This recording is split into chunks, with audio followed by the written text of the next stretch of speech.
Irma Suryani. Pernyataan Rocky Gerung, Ibu Irma Suryani. Awalnya dituding menghina Presiden Joko Widodo, tapi sepertinya karena dari Presiden menepis hal itu, dengan kata lain tidak mau memanjangkan dua diksi BJG dan TLL. Ini kami kasih singkatan, Bu Irma. Tapi yang sekarang ada beberapa pernyataan dari Rocky Gerung yang dianggap adalah berita bohong.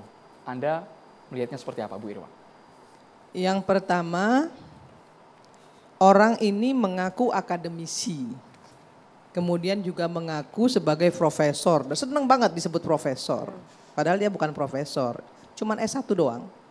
Kemudian yang ketiga, dia juga mengaku sebagai dosen. Adik-adik semua kan mahasiswa ya. Jadi saya pikir kalau kalimat yang dilontarkan oleh seorang pendidik ya yang mengaku ngajar di banyak universitas, nggak pantas ngomong seperti itu. Karena itu mengajarkan kebodohan politik. Bukan memberikan diskursus politik kepada mahasiswanya yang baik, justru malah membuat mahasiswa Indonesia kalau ditangani oleh orang satu ini akan menjadi brutal. Yang kedua, tapi saya nggak heran saya kalau itu bisa keluar dari mulut seorang Rocky Gerung, saya nggak heran. Kenapa saya nggak heran? Bayangkan, saya nggak tahu agamanya apa ya, karena dia nggak percaya dengan kitab suci. Kalau orang yang nggak percaya dengan kitab suci, artinya dia nggak percaya dengan agama. Kalau dia nggak percaya agama, kemudian dia pakai peci, kemudian mengutip-ngutip ayat-ayat suci Al-Quran, menurut saya itu memecah belah bangsa, memecah belah umat. Karena apa? Karena yang dikutip itu bukan untuk diimani. Al-Quran itu bukan diimani oleh Rocky Gerung, tapi dipakai alat untuk berdebat. Ini celaka ini umat Islam kalau begini. Dan menurut saya kali ini Rocky itu sudah melampaui batasannya. Dan wajar untuk dihukum. Saya nggak peduli dengan bahasa bilang itu hanya kritisi. Itu bukan kritisi. Itu ujaran kebencian. Itu fitnah. Saya ini tukang kritisi. Haris tahu betul saya tuh. Di DPR siapa yang nggak tahu saya? Mau pemerintah seperti apa, kalau itu salah saya bilang salah. Kemarin aja undang-undang kesehatan begitu diundangkan, kami dari fraksi Partai Nasdem, kami setuju dengan catatan. Apa yang tidak kami setujui? Yang namanya mandatory spending. Kami tetap fair. Kami tetap melakukan kontrol sistem yang efektif kepada pemerintah, tapi bukan mencaci maki. Ya, jadi patut orang ini dipenjara. Kenapa? Karena memberikan diskursus politik kepada mahasiswa yang buruk dan kemudian memecah belah umat. Saya sebagai muslim nggak terima juga dia melakukan itu kepada orang-orang ya umat-umat yang menurut saya mohon maaf mungkin tidak paham dengan seluruh niat busuk orang ini terhadap agama Islam. Mbak Irma, kalau kemudian pasal yang disangkakan apa? Kalau memang kemudian penghinaan terhadap presiden kan sudah pasti deliknya delik aduan. Pak Presiden pun juga tidak ingin memanjangkan hal ini begitu. Pak Presiden dari awal nggak pernah gubris, karena menurut Presiden bukan levelnya beliau. Iya. Tapi kan udah kelewatan ini memecah belah umat. Selain memecah belah umat, ya, kemudian memperburuk agama, kemudian juga menjadi diskursus yang buruk untuk mahasiswa-mahasiswa, karena dia seorang pendidik, dia bilang dia dosen, senang juga disebut profesor, tapi mengajarkan hal-hal buruk. Jadi kemudian dicari-cari pasalnya hingga semua pasal menurut saya semua pasal bisa digunakan untuk orang ini. Sudah ada klarifikasi, Mbak Irma, klarifikasi permintaan maaf atas kegaduhan yang dampaknya Rocky Gerung juga tidak menyangka. Semua daerah ada di Kalimantan, ada di Bogor, di Jakarta yang melaporkan secara berturut-turut. Permintaan maaf dan klarifikasi apakah diterima? Betul ya, setiap melakukan kesalahan terus kemudian minta maaf, cukup dengan maaf. Kemudian akibat yang ditimbulkan seperti apa? Kita ini di tahun politik nggak pantas dia melakukan itu. Ya harusnya dalam kontestasi politik kita hari ini, yang harusnya kita sambut dengan riang gembira. Soal siapapun presiden nanti yang terpilih, ya kita dukung sama-sama dong. Kita harus fair, berikan diskursus yang baik itu kepada publik. Permintaan maaf tidak cukup ya, Mbak Irma? Iya, bukan malah selalu nggak fair juga ketika misalnya dia bilang bahwa dia melakukan kritisi. Kritisi seperti apa? Kritisi dungu, tolol, bajingan, itu yang diomongin. Itu bukan kritisi. Justru itu kedunguan dia untuk memecah belah bangsa Indonesia ini. Nggak pantas orang ini jadi akademisi. Substansi yang bagian mana Mbak Irma yang menurut Mbak Irma sudah membuat keonaran, sudah memberikan dampak yang luar biasa di tengah masyarakat? Bagian substansi yang mana? Karena Nih, yang saya bacain melaporkan ya. juga beragam ini, Mbak Irma. Saya bacain. Ada 8, saya baca yang disebutkan oleh Mbak Retno Marsudi ya, Menlu. Bahwa berikut 8 kesepakatan hasil pertemuan Jokowi dengan Xi Jinping. Ada 8 loh di sini. Ya, bisa dibaca di media. Nggak ada satupun kok yang merugikan Indonesia. Apa? Contoh, protokol tentang persyaratan pemeriksaan dan karantina untuk ekspor serbuk konjak dari Indonesia ke Tiongkok. Bagus dong. Kita ekspor kok. Kemudian protokol persyaratan psikosanitari untuk ekspor ya dari Indonesia ke Tiongkok. Apa yang mau dikritisi? Apa yang mau dibilang itu tolol, bajingan tolol apa? Mulut dia itu aja yang tolol, bodoh itu mulutnya dia. Justru ini yang membuat masyarakat Indonesia jadi buruk di mata dunia karena orang ini. Jadi kalau dia ditangkap hari ini menurut saya itu pantas. Oke, menurut Mbak Irma, Mbak Irma adalah itu pantas. Saya mau ke Bung Ferry. Bung Ferry, betulkah kemudian ini juga pantas berbagai pasal yang tadi sudah didalami oleh Barreskrim menjerat Rocky Gerung dengan berbagai pasal, mulai dari pasal penyebaran berita hoax hingga kemudian Undang-Undang ITE? Ya, pertama terima kasih perspektif yang disampaikan Uni Irma yang menyebutkan bahwa tidak patut mengajar, tidak sesuai adab. Dalam konteks ini berarti memang apa yang disampaikan. Posisi Mike boleh lebih dekat? Ya, dalam arti apa yang disampaikan Bang Rocky lebih ke persoalan etik.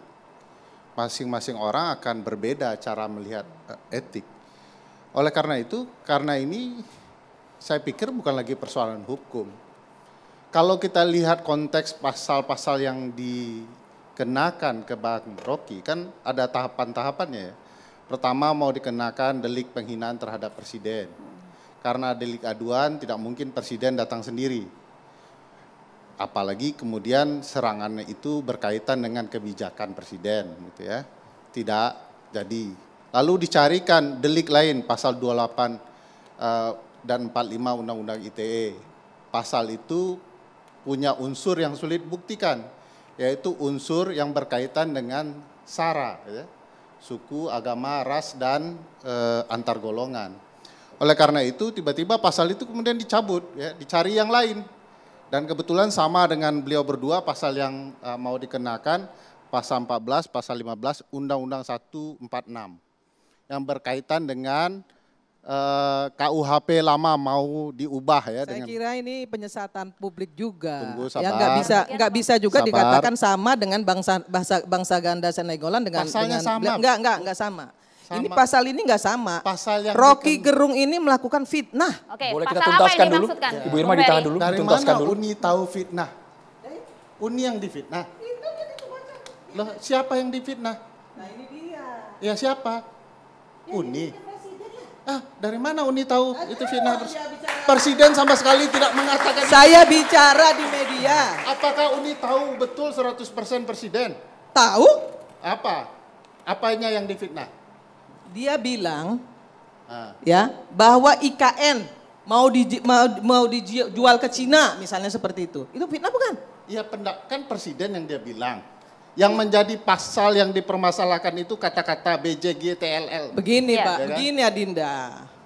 Kita Saya nggak usah boleh lah selesaikan berdebat dulu soal ya. ini itu. Karena Uni perlu tahu pasal yang hendak dikenakan ke Bang Rocky itu pasal 14, pasal 15. Pasal apapun menurut saya orang ini harus dikenakan Nggak di bisa penjara. pasal apapun. Nah ini kan Silakan, Bung Ferry. menjadi awam sebagai senator kan seolah-olah marah begitu ya. Seluruh pasal bisa dikenakan ke Rocky Gerung. Diuraikan boleh Bung Ferry isi Ya makanya saya pasal-pasal mau itu? uraikan. Kan pasal ini soal pasal 14 dan pasal 15 Undang-Undang 1 tahun 46 yang memberlakukan sebagian mengubah KUHP gitu ya. Dan harus diingat bahwa KUHP itu berlaku karena azas konkordansi di aturan tambahan peralihan Undang-Undang Dasar yang lama. Nah, pasal ini sudah tidak ada pemberlakuan pasal-pasal lama ini karena Undang-Undang Dasar Negara yang baru sudah lahir, sudah ada yang barunya. hasil perubahan tahun 99 hingga 2002. Nah, perspektif relasi antara negara dan warga negara diatur di dalam Undang-Undang Dasar Negara yang baru. Sudah sangat berbeda nih karakternya. Relasinya sangat sistem presidensial, tidak bergaya kerajaan seperti di Belanda. Kalau kemudian warga negara kemudian mengatakan sesuatu yang tidak disenangi istana, bisa dipidana yang disebut dengan pasal lese-maese itu. Nah sekarang tidak ada lagi. Yang lahir kemudian dari semangat Undang-Undang Dasar ini adalah, dan cerita perubahan konstitusi adalah Undang-Undang 28 tahun 99 tentang penyelenggara negara yang bersih dan bebas dari KKN, begitu ya. Apa isi ketentuannya? Sederhana. Kalau ada penyelenggara negara yang dituduh, katakanlah difitnah, dikritik, dicaci maki, apa yang diberikan solusi oleh ketentuan undang-undang ini adalah penyelenggara negara itu yang punya kekuasaan, punya segala alat, harus melakukan penjelasan dalam bentuk klarifikasi. Nah, kalau presiden merasa tertuduh atau terfitnah atau orang-orang yang merasa menghina presiden, caranya gampang, sesuaikan dengan ketentuan undang-undang ini, dilakukan klarifikasi dari mana saja pernyataan Pak Rocky Gerung itu yang salah. Jadi beda karakternya. Apalagi harus diakui ketentuan Undang-Undang Dasar pasal 28, pasal 28F itu memberikan perlindungan luar biasa bagi warga negara untuk menyampaikan pendapatnya, lisan maupun tulisan. Dijamin oleh Undang-Undang Dasar. Jadi harus dilihat karakternya begini. Sistem presidensial itu meletakkan relasi antara presiden dengan warga negaranya dalam relasi konstituen. Saya mau kasih tahu dulu sama adik-adik. Demokrasi itu baru bisa dibilang demokrasi ketika dia ada hukum di situ. Ketika dia ada keadilan di situ. Jadi nggak bisa demokrasi itu sebebas-bebasnya. Saya atas juga nama mau hak azazi manusia, atas nama hak azazi manusia, orang boleh mengatakan apapun, mengeritik apapun dengan kata bajingan, tolol, dungu dan lain sebagainya, nggak boleh. Saya juga mau kasih Bu tahu. Irma udah 4 kali dalam diulang sistem, kata-kata itu. Dalam sistem demokrasi ini namanya konstitusional, memutar-mutar kepala negara, kepala pemerintahan yang baik itu adalah yang tidak berani melaporkan warga negaranya. Ini nggak benar ini. Dalam pendapat demokrasi sederhana, kalau penyelenggara negara memberikan rasa pertakut kepada warga negara, itulah totalitarian, itulah otoriter. Tapi kalau penyelenggara negara takut dengan rakyatnya, itulah demokrasi. Itu penjelasan demokrasi sesungguhnya, tidak yang seperti disampaikan di Irma. Hari ini dengan segala kekuasaan presiden di dalamnya, siapa saja bisa dihukum. Kalau orang tiba-tiba jadi penguasa, tidak senang dengan Irma, apapun kata-katanya bisa dikatakan fitnah. Dalam sistem presidensial. Saya mau jawab begini. Tunggu nih. Apapun juga yang sudah disampaikan oleh Rocky Gerung dari awal sampai hari ini, pernah nggak digubris oleh presiden? Nggak pernah. Tapi kali ini beliau itu sudah melampaui batasannya. Menurut Nyi Irma, tidak ya, menurut sudah presiden. ada fitnah di situ. Jadi sudah ada fitnah, jadi, sudah ada ujaran kebencian gitu ya. Sudah ada perbuatan membuat gaduh, ya. Kemudian menghadap-hadapkan rakyat dengan rakyat. Kita itu sudah semua dilakukan. Ini juga buat gaduh nih. Secara nasional ditonton oleh orang-orang. Bapak dan Ibu, Bapak tapi yang saya membuat berdua di gaduh. penjara. Bapak dan hanya Ibu, karena buat tapi bagian pasal yang disangkakan kepada Rocky Gerung adalah terminologi yang dianggap dalam tanda kutip menjual yang tadi program itu ke Cina. Itu yang dilaporkan oleh sebagian silakan. Penyebaran berita Sesaat bohong. lagi Bang Ferry ditanggapi.